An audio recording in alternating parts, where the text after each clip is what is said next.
What's good, everybody? Welcome back to part 3 of the Phasmophobia Beginners Guide. Today we're going to be covering how not to die and how to find out what ghost you're dealing with as quickly as possible. I'll mainly just be covering my personal tactics that my group uses and that I use on solo runs, so if you have anything that works for you and your team, comment them down below. So without further ado, let's dive into the video.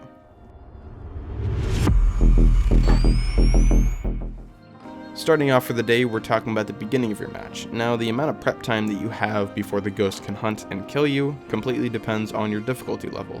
Now, if you're on amateur, you have 5 minutes. If you're on intermediate, you have 2 minutes. And if you're on pro, you have no time at all. So theoretically, you could walk in the door and get hunted immediately. But that won't really happen because of your sanity. Now, to keep things short, stay in the light as much as you can as possible by either using room lights or by candles, or if you brought them, use sanity pills. Because the longer you're in the darkness, the lower your sanity gets, and the lower your sanity gets, the more aggressive the ghost will be towards you, so the more often you'll be hunted. So try your best to keep sanity high. Now in these first few minutes, if you're running high school, and I emphasize high school only for this section, I would recommend placing 4 sound sensors on each corner of the very first floor of high school. This is a tactic that I've seen used by a few people, mainly one of them being Dusk the Viking. Go check him out, link in the description below. He's amazing. Now, in these first few minutes, have 2 people do that, and placing the sound sensors in those 4 corners. For Asylum, which is the largest map, I haven't really found a good placement for the sound sensors, so I'm not going to be telling you any placement for those because all the ones I've tried have not really worked out for me at all. Now, these can be helpful to, in the trailer area, you can see the screen of every single sound sensor placed and the location of where it is, and if there's any sound made by the ghost, it will ding on the screen.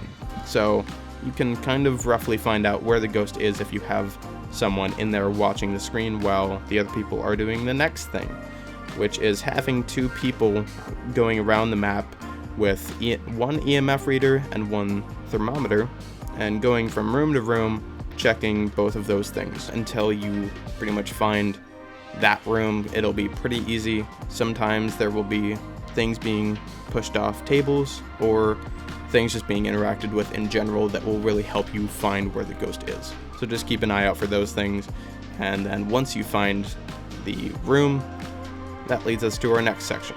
Now that you've hopefully gotten where the ghost is, or at least one of the couple rooms possibly, and now it's time to start setting up base. Now keep in mind that ghosts can move around the location, so it's smart to put 1 smudge stick down in the room in case you're dealing with a Yuri, because in that case it will make the Yuri stay in one location for a longer amount of time, rather than it just walking around. Another thing to do is by dropping a crucifix in that room once you know where that room is, because that will make the ghost far less aggressive, so you have a far likelier chance of not dying. Now, we also tend to put motion sensors in the door going into the room, and also motion sensors close to the door, a couple on each side of the door. That way, if the ghost does leave, you know when it's leaving, and sometimes they will go back into that room. So just keep an eye out for those, but it just helps in general because the ghosts can be jerks and just leave. So put motion sensors down, keep track of where they are and where they're going. Now, the last thing that you want to do before you start trying to gather all of your evidence is by placing a couple cameras in the room so you have full coverage of the room. That way, one person can be in the truck looking for ghost orbs, which is obviously one of the things that you need for evidence. Now, once you have all of those things set up, now it's time to go into finding your evidence. So for this part in your hunt, you're just gathering evidence for all the items that you haven't checked yet.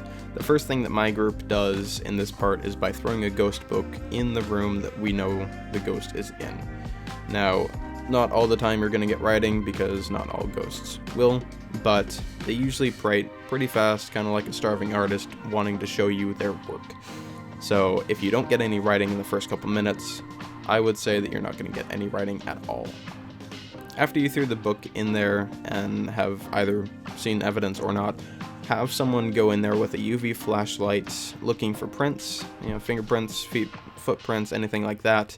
If you didn't get any evidence from the thermometer or the EMF, now is a good time to do that. Just go around the room. Obviously, even if you're not using the thermometer, you can see visibly on your screen whether or not you have freezing temps based off of your breath.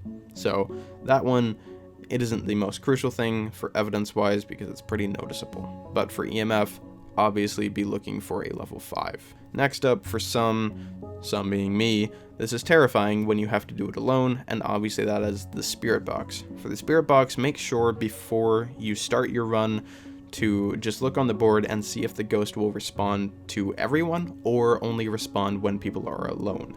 Now, that's obviously the biggest part, but when you're in the room, make sure all of the room lights are off because it won't respond if any of the lights are on, but you can have your flashlight on so you have a little bit of comfort. Not much, but a little bit. Now, in these times, I will leave a link in the description below for all of the kind of commands that you can use for the ghosts to ask them questions that they might respond to, rather than just being like, hey, where you at, boy? Because they usually won't respond to that, because they're pretty old. So, yeah. Now, once you've done all of that, you should probably have all the evidence you need. Sometimes the ghost is an ass, and they make it a little more difficult for you, so it might take a little longer than other times. But either way, it's a main portion of the hunt. The last 2 points that I'm going to be going over are very important, but they're also going to be very quick. So first off is how to survive a hunt. So first, we need to go over how to tell when a hunt is actually happening. For the most part, this is very obvious. It's pretty much if your flashlights and the location lights are flickering on and off, you're in a hunt.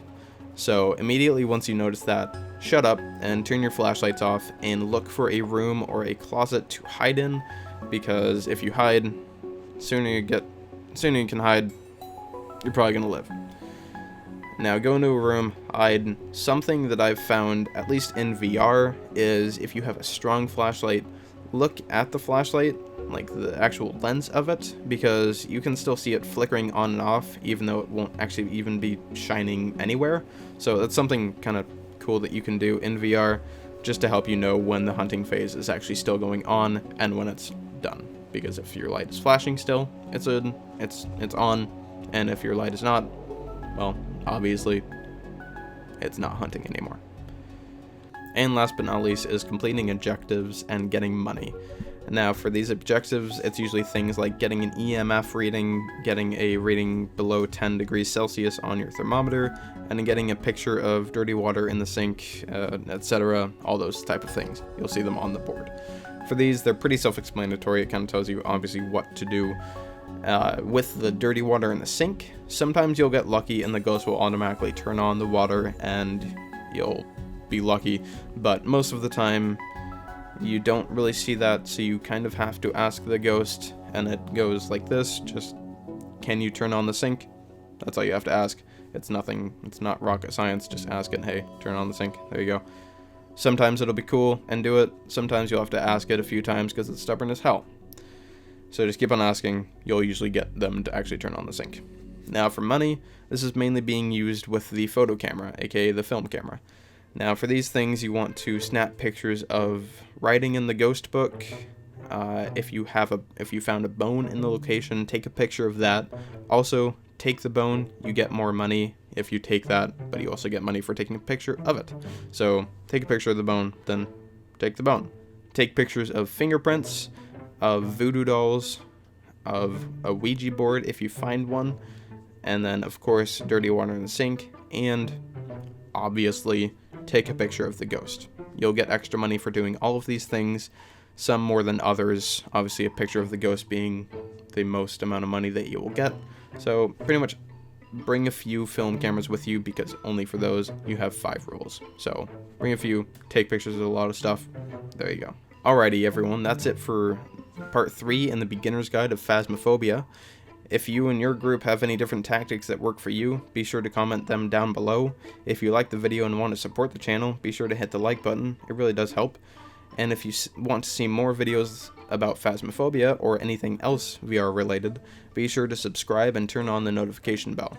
I post new videos every Monday, Wednesday, and Friday, and I also stream on Twitch on every Monday, Wednesday, and Friday in the afternoon. So that's it for me. Have a good one. Bye. A book? Oh, headlamp. Or head camera. No?